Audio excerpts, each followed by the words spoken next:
नमस्कार, आप देख रहे हैं जनमत की पुकार। राष्ट्रीय लोक जनता दल के राष्ट्रीय अध्यक्ष उपेंद्र कुशवाहा ने मीडिया से बातचीत करते हुए प्रेस वार्ता में क्या कहा, आइए सुनते हैं। जनता दल अब महज जनाजा दल बन के रह गया है, इसलिए जदयू में अब कुछ नहीं बचा है। जदयू नेताओं की वजह से ही अब जनता दल जनाजा दल में बदल गया है, क्योंकि बिहार के लोग आगे बढ़ना चाहते हैं, पीछे नहीं लौटना चाहते। राष्ट्रीय लोक जनता दल के राष्ट्रीय अध्यक्ष उपेंद्र कुशवाहा ने मंगलवार को मीडिया से बातचीत में यह बातें कहीं। गठन के बाद विरासत बचाओ नमन यात्रा में इतना व्यापक जन समर्थन मिलेगा, जिसकी उम्मीद भी हमें नहीं थी, लेकिन लोगों ने समर्थन दिया। उपेंद्र कुशवाहा ने कहा कि जदयू का सिर्फ साइन बोर्ड बचा है, बाकी सब कुछ खाली हो गया है, और ऐसा नीतीश कुमार की विरासत बिहार को 2005 वाले हाथों में सौंपने के फैसले की वजह से हुआ है। के लिए अपने समाज को ठगने के लिए यात्रा है। जदयू कह रही है कि पहले से ही प्लानिंग था उपेंद्र कुशवाहा का भाजपा में जाने का। कौन कहा? जदयू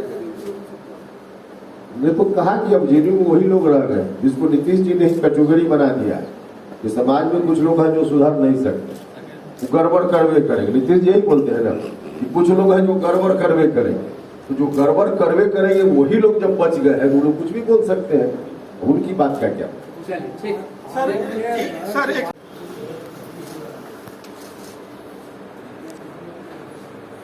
पार्टी गठन के बाद विरासत बचाओ नमन यात्रा पर हम निकले थे। 2 चरणों में यात्रा होनी थी। आप सभी लोगों को मालूम है, दोनों चरण पूरा हो गया। कल यात्रा समाप्त उनकी प्रतिमा के समक्ष सर झुकाते हुए जगदीशपुर आए, भोजपुर, जहां बाबू कुंवर सिंह जी के चरणों में सर झुकाया, और फिर चंदवा आरा जो बाबू जगजीवन राम जी का पैतृक गांव है और उनका स्मारक है, वहां सर झुकाते हुए फिर अंतिम रूप से कल कुर्था शहीद जगदेव बाबू के चरणों में सर झुकाकर इस यात्रा का समापन हुआ। इस यात्रा के प्रति लोगों का आकर्षण इतना दिखा, जितनी अपेक्षा नहीं थी उससे ज्यादा मिजाज हम लोग पढ़ पाए। इससे स्पष्ट हुआ और हम लोगों का भी उत्साह बढ़ा। हम जब पटना में पार्टी गठन कर रहे थे, उस वक्त मन में थोड़ी शंका थी, पता नहीं लोग हमारे डिसीजन को किस रूप में लें, क्योंकि पार्टी के गिने चुने जो साथी आए थे, 4-5 हजार लोग आए थे, उनके साथ 2 दिन तक विमर्श करके हम लोगों ने पार्टी गठन का फैसला लिया था। तो उन लोगों से जो लोग आए 4-5 हजार, उनकी भावना तो आई हमारे सामने, और उसके आधार पर निर्णय हम लोगों ने लिया। लेकिन आम जनता में किस रूप में हमारे निर्णय के प्रति लोग क्या रिएक्शन देंगे, इसको देखना बाकी था। तो हम गए लोगों के बीच में, तो लगा कि नहीं, हमारे डिसीजन पर लोगों ने मुहर लगा दी। जो डिसीजन हमारा था बिल्कुल उचित डिसीजन था, ऐसा लोगों को देखकर पूरे तौर पे अब यह बात प्रमाणित है।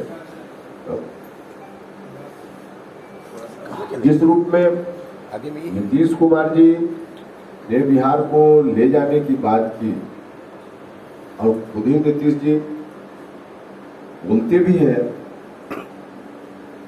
कि समाज में सब लोग नहीं सुधर सकता, कुछ लोग तो गड़बड़ करने वाले हैं और रहे। मुझको लगता है कि जिनको नीतीश जी उस कैटेगरी में रख रहे हैं कि जो गड़बड़ करने वाले हैं वो करवे करेंगे, नीतीश जी ऐसे ही बोलते हैं कि कुछ है जो गड़बड़ करने वाले, वो नहीं सुधरेंगे, वो गड़बड़ करवे करें। तो वैसे ही लोग जो गड़बड़ करवे करेंगे, बस वही लोग वहां बच गए हैं। बाकी जनता दल यूनाइटेड जहां गए, जिला का जिला खाली हो गया। सैकड़ों की संख्या में हर जिला में लोगों ने पार्टी की सदस्यता ली। समर्थन भरपूर दिखा। जो लोग राष्ट्रीय जनता दल से परेशान थे, जब राष्ट्रीय जनता दल 2005 तक सरकार में था, और वैसे लोग फिर से राष्ट्रीय जनता दल की सरकार बिहार में आ जाए, इसको कहीं से स्वीकार नहीं करने वाले लोग हैं। तो उनके मन में जो एक बेचैनी दिख रही थी, जहाँ सम्राट अशोक जयंती का कार्यक्रम समारोह पूर्वक हम मनाएंगे, तो उस दिन बाकी जो एक तरह से कहिए कि यात्रा का समापन तो हो गया है, लेकिन महापुरुषों को याद करने के मकसद से हम बिहार भर में कार्यक्रम बनाए और सब जगह गए। यह कार्यक्रम भी 28 मार्च वाला भी सम्राट अशोक को याद करने का कार्यक्रम है। तो एक तरह से कहिए कि यात्रा का ही जो नमन का जो कार्यक्रम है उसी का विस्तारित रूप होगा 28 मार्च का कार्यक्रम, जिस दिन हम सम्राट अशोक के चरणों में सर झुकाएंगे, याद करेंगे और किस रूप में फिर आगे बिहार बढ़े उस पर बात करेंगे। तो 28 मार्च बापू सभागार में कार्यक्रम होगा। तो अब सवाल आगे की जो समापन किया है तो तेजस्वी यादव और सदन में कह रहे हैं कि ना हमको सीएम बनने की हड़बड़ी है, ना नीतीश जी को पीएम बनने की हड़बड़ी है। लगता है कि आपकी यात्रा का इफेक्ट है। देखिए, वो कहे या न कहे, सच यही है कि अब किसी भी स्थिति में बिहार के लोग तेजस्वी यादव जी को मुख्यमंत्री को नहीं स्वीकार करने वाले। तो सच यही है, वो कहे या न कहे। जहां तक मुख्यमंत्री जी के, नीतीश जी के प्रधानमंत्री का बनने का सवाल है, तो इसका अवसर तो उन्होंने खो ही दिया है। रात में सोते होंगे तब उनको मेरी बात याद आती होगी। हम लगातार बोल रहे थे कि नीतीश जी अपना डिसीजन बदलिए, अन्यथा जेडीयू बर्बाद हो जाएगा, समाप्त हो जाएगा। तो जेडीयू बर्बाद समाप्त अब हो रहा है, नीतीश जी को इस बात का एहसास तो हो ही चुका होगा। तो अवसर उन्होंने खो दिया, तो अवसर ही अब नहीं है, तो फिर कोई कहे या न कहे क्या फर्क पड़ता है। राष्ट्रीय जनता दल के हाथ में हम बिहार को सौंपेंगे, नेतृत्व आरजेडी के नेता का होगा। वैसे लोगों के मन में जो एक दहशत का वातावरण बन गया था, वैसे तमाम लोग काफी हर तरह से लोगों ने समर्थन दिया। हम जहाँ भी जाते थे भारी भीड़ लोगों की, इतना उत्साह, हर तरह से स्वागत। नतीजा होता था कि जहाँ हमको 3 घंटा में पहुंचना चाहिए था वहाँ 6-6 घंटा लग जाता था। आधी जगह तो रात के 12:30 बजे हम एक सभा में गए, जहाँ शाम में 6 बजे 7 बजे पहुंचना चाहिए था। तो 4 घंटा, 5 घंटा, 6 घंटा, 7 घंटा तक इंतजार करके हम लोग की बातों को लोगों ने सुना है। तो बहुत ही अच्छा समर्थन हुआ। इस बात के लिए हम तमाम बिहार के सभी हिस्सा के लोगों के प्रति जिन लोगों ने इतना बढ़ कर समर्थन दिया, प्यार से हमें दिखाया, उनके प्रति हम हृदय से अपनी पार्टी की ओर से आभार प्रकट करते हैं। साथ ही साथ पार्टी के जो साथी, तो पटना से बहुत सारे लोग दिन रात लगे रहे, जिला में जहाँ गए वहाँ के साथियों ने भी बहुत बढ़ चढ़ कर तैयारी की। तो सब लोगों के सहयोग से यात्रा सफल हुई। पार्टी के साथियों का भी धन्यवाद और मीडिया के बंधुओं का भी काफी सहयोग मुझको मिला, हर तरह से सहयोग मिला। जहाँ भी गए सब लोगों ने काफी, जो सच दिख रहा था सच को लोग दिखा रहे थे। सच दिखाना मीडिया की ड्यूटी बनती है, तो अपनी ड्यूटी का बेहतर निर्वहन करते हुए बहुत ही अच्छा कोऑपरेशन मुझको दिखा। मीडिया के लोगों का भी मैं हृदय से धन्यवाद करता हूँ। पूरे कार्यक्रम कुछ दूसरे दल के भी लोग आए, लेकिन अधिकांश दूसरे दल के लोगों ने हमारी पार्टी की सदस्यता, राष्ट्रीय लोक जनता दल की सदस्यता ली।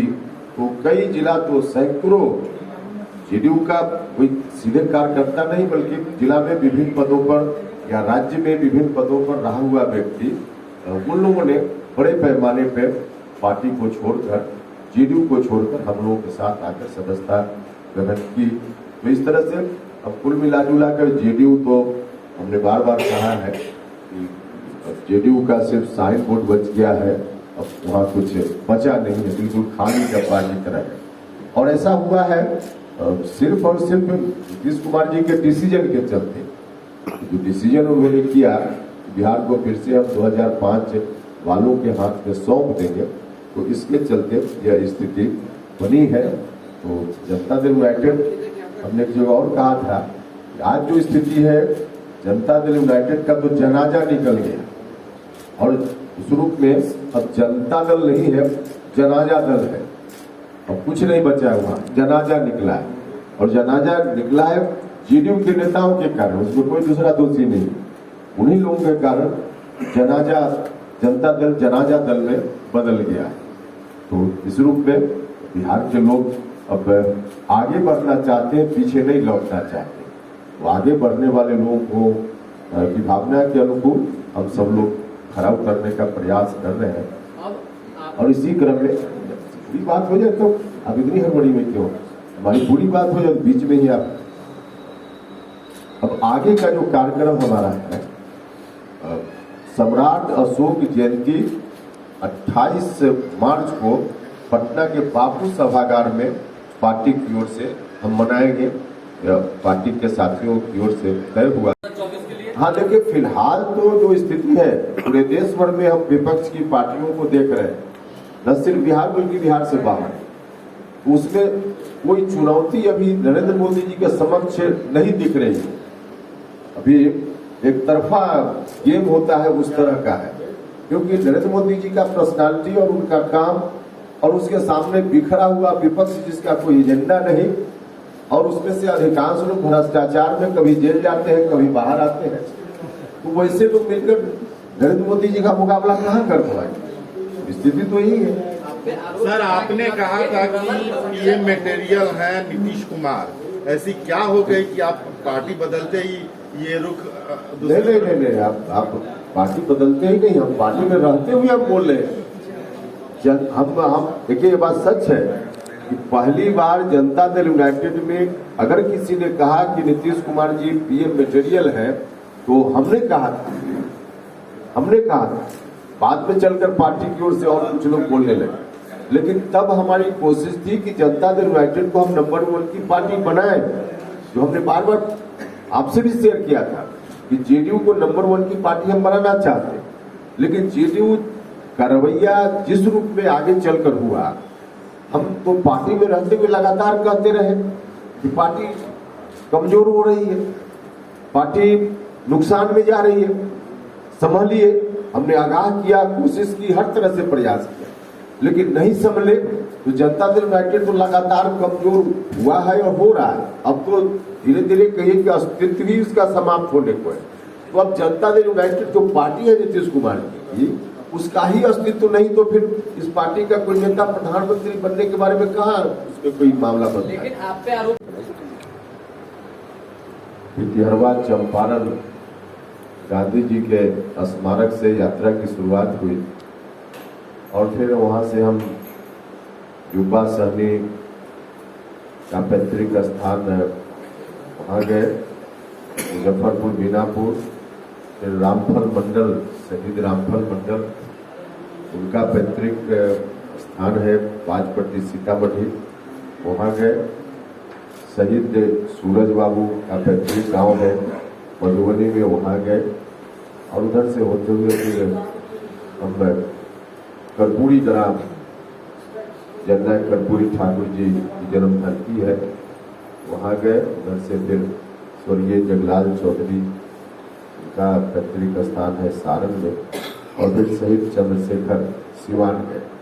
और दूसरे चरण में फिर हम यहाँ से नालंदा से हमने शुरुआत की, यहाँ लाल सिंह त्यागी साहब, और फिर उसके बाद गुरु सहाय बाबू का नमन हम लोगों ने किया।